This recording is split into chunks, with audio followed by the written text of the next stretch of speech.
Hi there, welcome to Hangout with DFCC Credit Cards. Today we are here to add some value into your life.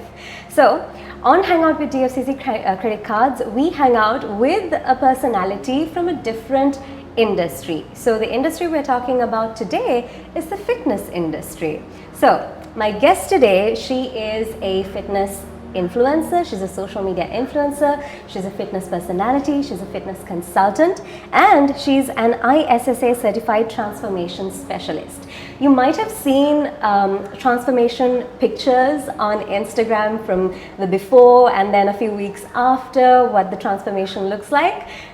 The possibility of that being one of my guest's clients is very high. My guest today is Sarini Tilekaratne. Hi, good day to you. Hi Sasha, how are you? I'm doing good. How are you doing? How has life been these days?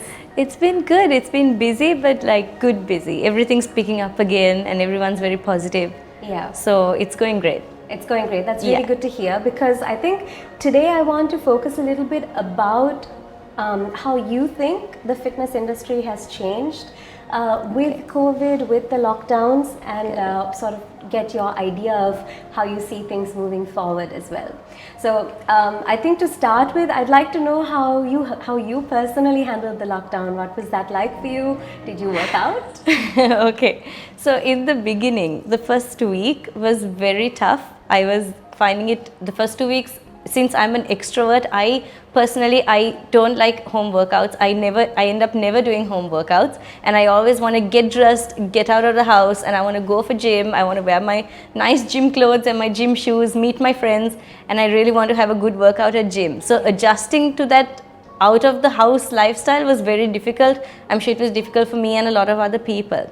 So the first week was a bit of a transformation. I took time to just calm down and get used to being at home, and just to clear my mind. I was actually painting watercolors at a point, really, to clear my mind. And after that, I was ready to, start working out. And within a week, I was up and at it again.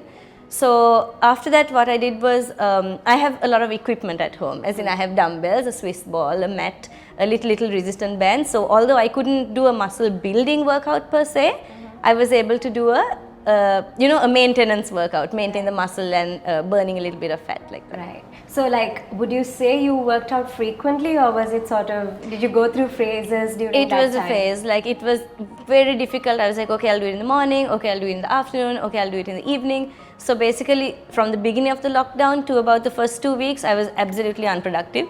But that's the truth. That's how we were, Adjusting to that was very tough. Especially being an extrovert, I need people, I need to see people all the time. So after that, it was after I cleared my mind, then I finished it off in the morning. Then I actually fell in love with home workouts. The efficiency, like how fast I can get it done and get it over with, go upstairs, do the workout, finish it in an hour, and then get back to work. So that was really, I actually fell in love with it. Yeah, and I think that was sort of the only option for most people, for actually all people during the lockdown. But I think the fitness industry was really affected by the lockdowns, by COVID, because it's such a physical contact industry, right? Correct. You're sort of sharing gym equipment, you're sharing a space, you're working out with trainers who make physical contact with you. Right. So when that is taken away, the options sort of, we have to find more creative ways to interact with our peers and our trainers. So I think during lockdown, we saw a lot of trainers and fitness consultants moving into Instagram live sessions and doing Zoom sessions. Yes. How did you do any of that, and how did you see that transformation? So when it comes to workouts, I did see a lot of fitness influencers do free live sessions and free workouts on Instagram in the morning and in the evening, which was really nice. It was completely free, and it was literally why social media is there, for that good cause. That's exactly what we want people to be on the internet, just to be really nice and giving.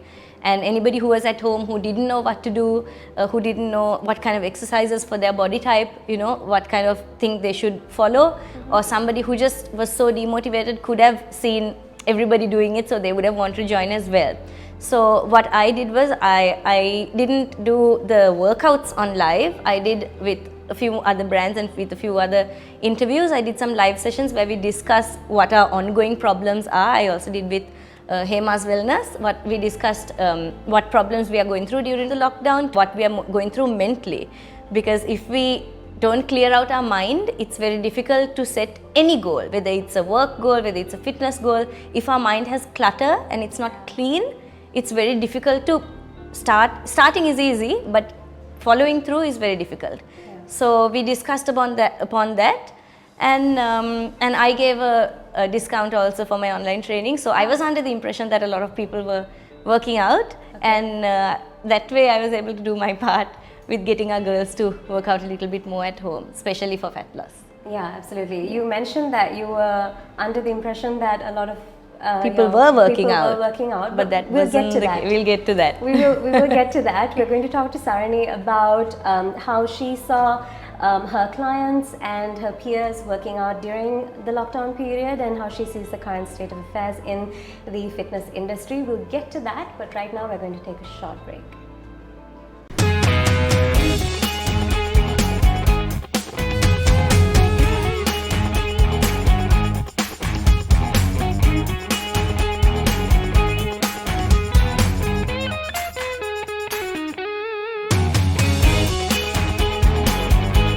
Every time you swipe your DFCC credit card, get 1% cash back into your account. Experience double the happiness with DFCC Credit Cards. DFCC Bank. Keep growing.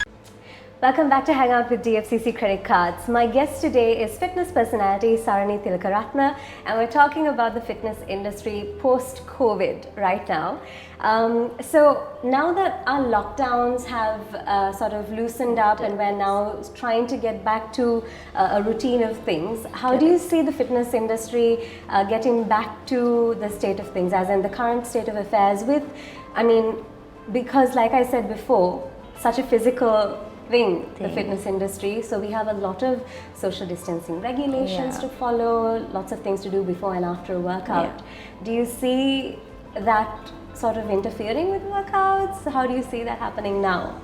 Okay, so a lot of us extroverts are really happy that we get to head back to the gym. That itself is motivation. So we really are happy that we are allowed to go for gym. And actually I'm really glad to see a lot of gyms in Colombo. I was able to visit a few, and we are all following the safety regulations.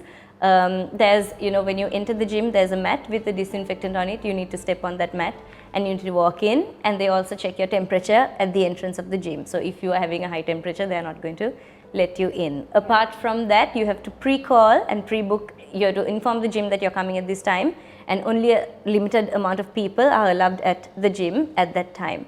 Also, when you go in, you have to bring your own towel and your water bottle and things like that. And also, each machine has the spray, sanitary spray, and a towel that you need to wipe down after using, because sweat is a it's a body fluid, and it's risky to have that there. So apart from that, the floor mats that we do exercises on, those have been removed as well. So little things like that have been made, and the steam and sauna are not allowed to be used. There are little even restrictions even in the changing room. I think some gyms, the showers, you're not allowed to even use the shower. You need to come and you need to leave. Yes, so that's really gyms. So some gyms have really most gyms have actually gone to that extent. So we feel a little bit safe actually to do it. That I'm really proud that as a nation we are following these rules. It's really important that we do, because we did so, today we are not suffering with another lockdown. So we can see that the industry will go from strength to strength, and everyone will be really motivated. And I see people already joining new classes, Zumba classes, whatever group class and things, they're already at it. And they're also conducted with minimum distance of a few feet with social distancing. So let's hope that we can go from strength to strength, and that we have completely beat this virus. Fingers crossed. Fingers crossed it just gets better from here. Yes.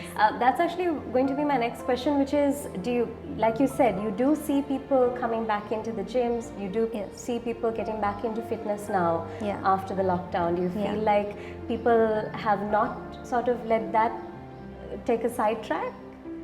I think the gyms opened a little while ago, but even after the gyms opened, after a month or two only, people were confident to go. So now I think it is. I think they are starting to pick up. Yeah. And but I think we really need to keep continuing to follow the safety regulations, Yeah. and that way we can stay healthy. Yeah. Okay, you mentioned something before we went into our first break, which is that you were under the impression that a lot of people were working out during lockdown. Yeah. Is that the case? Is that how you saw it? Is that what your clients were doing? What Okay. your peers were doing? How was that? Okay, so I was under the impression that, oh my God, everybody's at home. I have so many clients now. I have so much work. Everyone's working out. I'm really happy. This lockdown has made everybody bored. They are so bored that they are Working so out. jobless that they're working out, you know. And I was really, really happy that we can have a lot of engagement, and it's a time for me to teach as well. It's a time that they have time to listen to what I'm trying to say, and we can all work together. But just the last week, I did a small thing with this Rotaract Club of University of Colombo, and they've done a research, and from that research, I was really shocked. So it said that most people, their working out has absolutely dropped due to COVID. During COVID, their level of physical activity, they're working out. Most people, we expect them to work out, right? Yeah. They have done absolutely nothing, like me for the first 2 weeks of Okay. lockdown. So they've been me for the whole lockdown time. So I was actually in shock, but they have also, their work effort is really commendable, those girls.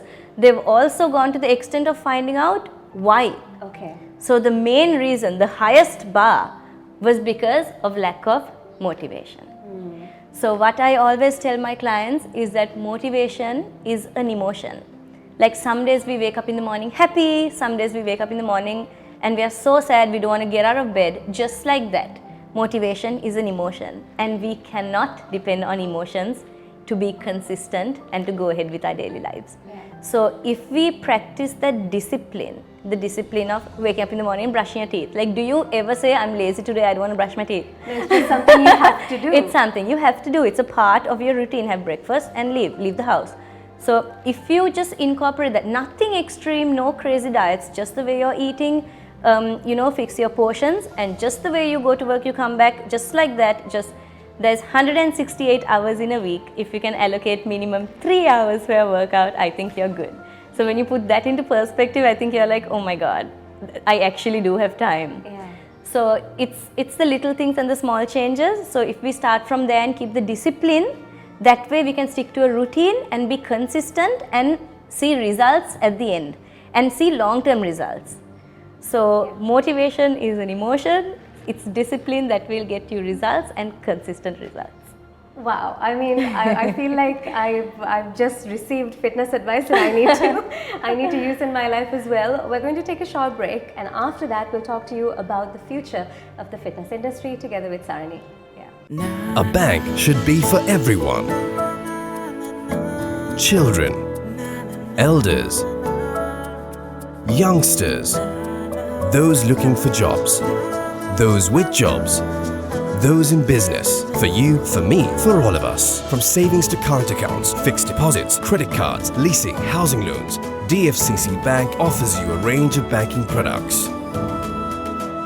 DFCC Bank, for everyone. Hi there, you're back with Hangout with DFCC Credit Cards. Today we're talking about the fitness industry with Sarini. And Sarini, I think you've been in the industry for how long now? How long have you gotten into since you got into sort of fitness consulting? I started my Instagram in 2016. Okay. Yeah, 2016 October. Right. Yeah, But your fitness journey started around My fitness journey started after A levels, where I studied. I didn't even study. I ate it. That's a lot of students put on during A levels, Yeah. and then it's very difficult to shed that fat afterwards. So after A levels, I was like, enough is enough. I need to hit the gym and just lose some weight. Yeah. And then I got into weight training, and I saw that you can shape your body and you can sculpt it the way you want. So then I got really into it. And now you're here. And I mean, you've become sort of a well-known personality in the fitness industry here in Sri Lanka, and you've seen some of the changes that the fitness industry has been through in the last couple of years as well. Definitely. I'm curious to know how you see the fitness industry moving forward from here, whether that's in Sri Lanka or globally. How do you see that? So I'm going to talk about Sri Lanka, Okay. Because globally the situation is, we really Different. can't tell. Yeah, but when it comes to Sri Lanka, okay. So fitness has always been here, but we have to differentiate bodybuilding and fitness. Remember that bodybuilding was always here. Bodybuilding, physique competitions, those were always here, and that has been actually the bodybuilding federation, and those things have really developed and come up to a certain stage now. As sports. As sports. So that industry was already there, but the change in fitness has taken place during the recent years is where everybody is into fitness now. So fitness doesn't mean bodybuilding only anymore. It means overall health, maybe reducing diabetes, maybe losing some weight. If you're underweight and you need to gain weight, if you're facing with NCDs and different diseases and different ailments and things like that, or just overall health, just to be fit. Fitness is for everyone now. So you can see housewives, people in corporates, people like you and me, the youth, very young students of 20, 22, everyone is health conscious either for their looks or their health. So everyone is hitting a gym or going for classes or doing their part now in the industry. Now they're entering even normal people. It's a trend now to be fit. So actually I should thank the media and digital media and social media influencers and just normal people who share their journey. All that has really helped our nation as a whole come up. Also, I think that if there is a significant economic growth, because gym equipment and things are very expensive. If I want to start a gym, I have to source it from another country and things like that. So if people are expecting a substantial economic growth, I really see that, because right now most of the gyms are in Colombo and it spreads out to the suburbs and the rest of the country. So I'm sure that if there is more economic growth, and I think if people have a little bit more money to invest, definitely even out of Colombo, in the suburbs and in the cities and in the areas out of Colombo, we will definitely see an improvement. And as people have more money for gym memberships, as the studies were done, the people, of course, people who had disposable income for club memberships and gym memberships are the people who were able to keep a fit lifestyle. But now there's education on home workouts as well. There's a lot ample, there's footage and there's so many videos and things on the internet that you can find on YouTube and things like that, that people can do things at home. So I think it's our responsibility to Google and search. If without, Googling the gossip about celebrities, maybe you should Google how to burn belly fat and help yourself. Help yourself. No, it's a little bit of extra knowledge goes a long way. Especially, I don't think my workout will work for you, and the diet that you follow might not work for me. So we have to do a self-study. So coming back to the fitness, how I see fitness in Sri Lanka, I think there is potential for a substantial growth. I think we have to hit way more of the population. I want the whole population to be fit, no matter what your income is. I really need, fitness means not only taking a gym membership and lifting weights, you can go to a walk in the Atuyana and still be fit. So I want people to be educated about that, and then to be motivated, and then take care of their nutrition and take care of their parents, because our parents are the ones who have the whole entire package, pressure, diabetes, cholesterol, everything. So we need to take care of them and they need to take care of us. So I think fitness will really, this industry will flourish in future. I am sure of that. And I really like that you make it like not a luxury, but just a simple part of your life. A simple part of your life. And it's just simple. It's simple. It's simple. And finally, I think my question, and a lot of people who are watching would like to know this from you. I think as someone who's been through a transformation of your own, a physical transformation of your own, and I'm sure a mental transformation through that. Definitely. I'm sure people would like to get some advice, people who are fitness enthusiasts, or whether that's people who are starting to get into fitness, just working out like you said, whether that's for looks or for health. What advice would you have for someone who's getting into it now or is enthusiastic about it? Okay, so for someone who, it's like this, fitness is not something, this is something I always say, it's not something you start and stop. You have to get back to it no matter what. That's why even for my clients, so I do online training for female clients, and so the way I give their diet plan is, I don't make it super strict. That doesn't mean that you're not going to get results. That means it's within your calorie intake, but we all eat rice and curry. So I'm going to fix that to the correct proportion of more proteins, more vegetables, and the proportionate amount of rice, the correct amount of calorie intake for your height and weight, and the amount of activity that you're going to do, the amount of workouts per week that you're going to do. So what I tell them is, don't go too extreme. Like some people, we love to either starve or binge eat. Don't do that, because that really messes with our hormone system. We come up with all sorts of things, problems with our hormone system and regularity and things like that when we go to shock our system with binging and starving. So don't do that. Just eat your rice and curry, eat it in the correct quantity, hire a coach or hire a trainer or somebody who can advise you at least for the first few months, because a lot of people don't know, which you can't blame them. They don't have they're not a fitness expert or whatever. They don't have the knowledge about fats, good fats and bad fats, cholesterol and anti-cholesterol, which is fine. So ask around, Google a little bit and find out, or hire a trainer or somebody, and do things in a way that you can do it every day. Like, you're not going to buy strawberries and almonds and asparagus today, and I'm sure you're never going to buy that again, Yeah. So do things that you can do it in a consistent way. Even your exercises, do it in a consistent way, a certain amount of training per week and this many calories per day, and take it day by day and track your progress. A lot of people fall off the fitness wagon, Sasha, because they don't track. They think, even my own clients tell me, oh, Aki, I haven't lost weight, the scale hasn't changed, oh, I'm the same weight, but I did my workout and I'm eating clean, what do I do? And I was like, okay, stop talking, please send me your pictures. So every 10 days I tell them to send me the pictures. I put it in a grid and I send it back, and they are like, oh, you can see the sides have gone down, the arms have gone down, the back fat has gone down, a lot has gone down, but it's not showing in the scale. So the second thing I want to tell you is, don't trust that weighing scale. She's a liar. It might be showing water retention, it shows fat loss, it shows muscle gain, it shows all sorts of things. Even your hormone changes will reflect on the weighing scale, so don't trust it. Take pictures, take your measurements, track your progress, and that will keep you motivated to go on. So clear your mind and do this for yourself. Just suck it up for the first 2 weeks. Suck it up and do it, and then once you see the results, you'll automatically be more motivated. It'll become a habit. Yeah, it'll become, you'll be motivated. You'll want to make your diet stricter because you know it's working. Yeah. So a lot of people fall off because they think what they're doing is not working. It's a waste of effort. So track your progress and suck it up for the first 2 weeks, and you will see the results. You'll get there. Solid advice from Sarini. I think if that doesn't get you started, I don't know. So Sarini, thank you very much for joining us on the show today. So here is an opportunity for you to win 10,000 rupees courtesy of DFCC Credit Cards.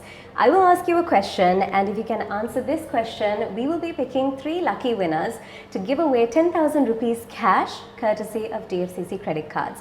So here is your question. Name 3 methods to pay DFCC credit card bills. Once again, the question is, name 3 methods to pay DFCC credit card bills.